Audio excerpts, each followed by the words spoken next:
இன்றைக்கி லன்ச் என்னன்னு பார்க்கலாம். ரைஸ் வச்சுருக்கேன், குக்கரில் ரெடி ஆகிடுச்சு.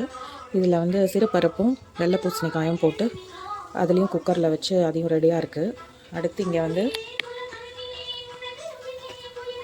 கொத்தமல்லி கருவேப்பிலை இதில் துவையல் பண்ண போகிறேன். அதுக்கு வந்து வதக்கி ரெடி பண்ணிக்க போகிறேன். கொத்தமல்லி கருவேப்பிலை வதக்கிறதுக்கு கொஞ்சம் எண்ணெய் ஊற்றிருக்கேன். கொஞ்சம் கடலைப்பருப்பு, உளுத்தம் பருப்பு, சீரகம் இதெல்லாம் போட்டுக்கலாம் எண்ணெயில். இப்படி நான் செய்கிற மாதிரி தான் செய்யணும்னு நான் சொல்லலை, நான் இப்படி தான் செய்வேன். அதை தான் நான் உங்களுக்கு காமிக்கிறேன். சமையலில் எந்த ரூல்ஸுமே இல்லைங்க. எது எப்படி வேணுமோ அது நம்ம இஷ்டத்துக்கு, நம்ம டேஸ்ட்டுக்கு, நம்ம விருப்பத்துக்கு முன்ன பின்ன நம்ம எல்லாமே போட்டுக்கணும்.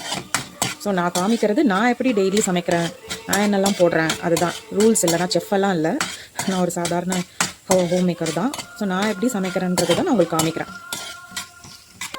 பருப்பு நல்லா செவக்க வறுத்துட்டேன்.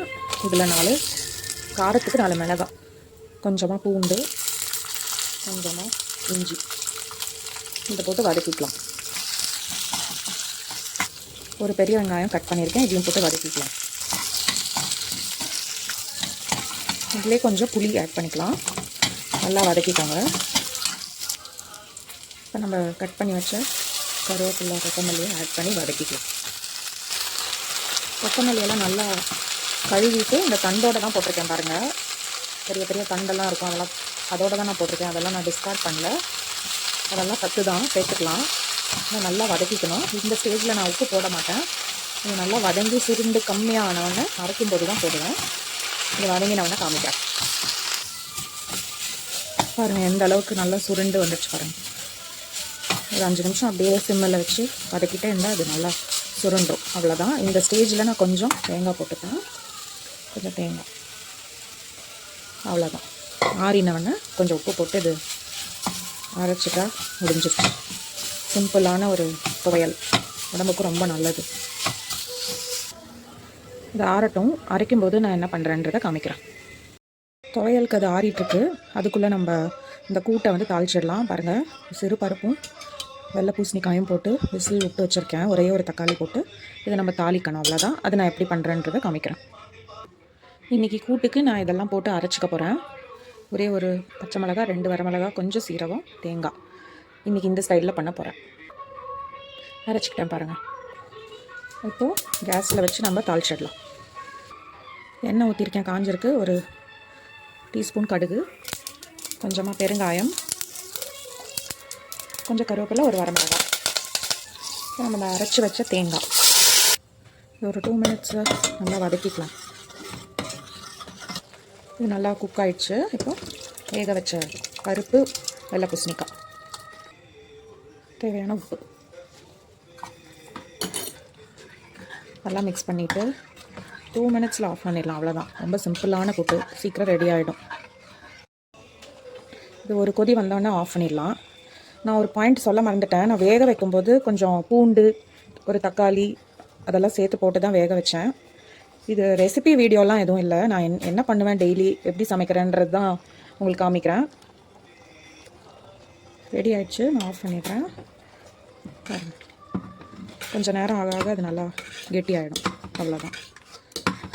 வெள்ளை பூசணிக்காய் கூட்டு ரெடி. வதக்கி வச்சுருந்த கொத்தமல்லி கருவேப்பிலை தொக்குக்கு ஆறி போயிடுச்சு. இப்போ நான் அதை வந்து மிக்சியில் அரைச்சிக்க போகிறேன். கொஞ்சம் உப்பு ஆட் பண்ணிக்கலாம். அப்போது கொஞ்சமாக தண்ணி, ரொம்ப தண்ணி ஆட் பண்ண வேணாம், கொஞ்சம் கொஞ்சமாக ஆட் பண்ணி அரைச்சிக்கணும். நான் என்ன கன்சிஸ்டன்சியில் அரைச்சிட்டு வரேன்றதை காமிக்கிறேன். அரைச்சிட்டேன் பாருங்கள். துவையலில் அந்த பச்சை கலர் அப்படியே ரீட்டைன் ஆகணும், அதுதான் இதில் ஒரு டிப்பு. கன்சிஸ்டன்சி காமிக்கிறேன். இந்த மாதிரி இருக்கணும், குறை குறைன்னு அரைக்கணும் கொஞ்சம். இப்போ இது கரெக்டாக இருக்குது.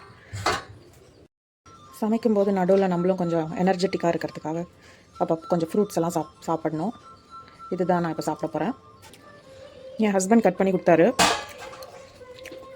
பெர்சிமான்னு சொல்லிட்டு ஒரு ஃப்ரூட். இது நவம்பர் டிசம்பரில் தான் இதோட சீசன். இது கொய்யாக்காய். இதை சாப்பிட்டுக்கிட்டே நான் இப்போ சமையல் பண்ணுறேன். அடுத்தது ரசம் வைக்க போகிறேன். என்னடா பாத்திரம் இப்படி இருக்குன்னு நினைக்காதீங்க, அது ஈய பாத்திரம், இப்படி தான் இருக்கும். தக்காளி ஃபஸ்ட்டு இதில் போட்டுக்கலாம். கொஞ்சம் தண்ணி. டைரெக்டாக ஈய பாத்திரத்தில் அடுப்பு மேலே வைக்கக்கூடாது, அதனால் இதை ஃபஸ்ட்டு வச்சுட்டு இப்போ நான் ஆன் பண்ணிக்கிறேன். கொஞ்சம் மஞ்சள், கொஞ்சம் உப்பு போட போகிறேன். இது நல்லா கொதிக்கட்டும். இது கொதிக்கிறதுக்குள்ளே நம்ம இந்த ஐட்டம் அரைச்சிட்டு வந்துடுவோம் ரசத்துக்கு. ஒன்றும் இல்லை, மிளகு கொஞ்சம், சீரகம், கொத்தமல்லி வர குறைன்னு அரைக்கணும். அரைச்சாச்சு. கொஞ்சம் பூண்டு இடித்து இதில் போட்டுக்கலாம். தக்காளி நல்லா வெந்து வருது. இந்த ஸ்டேஜில் நம்ம அதை கொஞ்சம் நசுக்கி விட்டுக்கலாம் மத்து வச்சு. அகெயின் இது இப்படி தான் பண்ணணுமா அப்படின்னு கேட்டிங்கன்னா இல்லை, இப்படியும் நான் சம்டைம்ஸ் பண்ணுவேன். சில சமயம் தக்காளியை நல்லா கையிலே பிசைஞ்சிட்டு கூட போடுவேன். நம்ம சௌரியம்தான். இப்படி பண்ணும்போது கொஞ்சம் கேர்ஃபுல்லாக பண்ணணும், அவ்வளோதான்.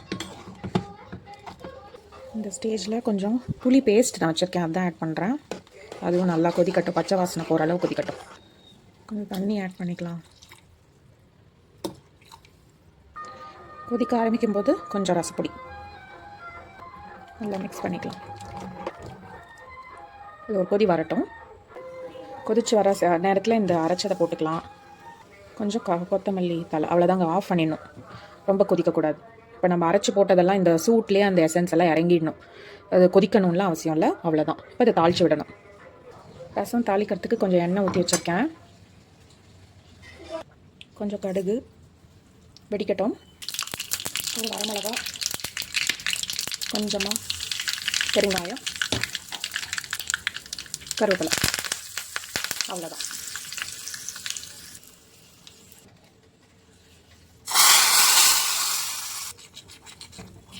தாளிச்சதை கொட்டி ஒரு மிக்ஸ் பண்ணினா சிம்பிளான ரசம் ரெடி. அவ்வளோதாங்க, எல்லாமே சமைச்சாச்சு. இன்றைக்கி சண்டே சமையல் ரெடி. ரசம் வெரி சிம்பிள் சமையல் தான். ரசம், பூசணிக்காய் கூட்டு, சாதம், கருவேப்பிலை, கொத்தமல்லி, துவையல். ஸோ இதெல்லாம் நான் எப்படி பண்ணுறேன்ற வீடியோ தான் இன்றைக்கி நீங்கள் பார்த்துருப்பீங்க. இதுதான் என்னோடய லஞ்ச் ரொட்டீன். சாப்பாடெல்லாம் ரெடியாக இருக்குது, நாங்கள் சாப்பிட போகிறோம். நீங்களும் என்ஜாய் பண்ணுங்கள் சண்டேவை. பாய்.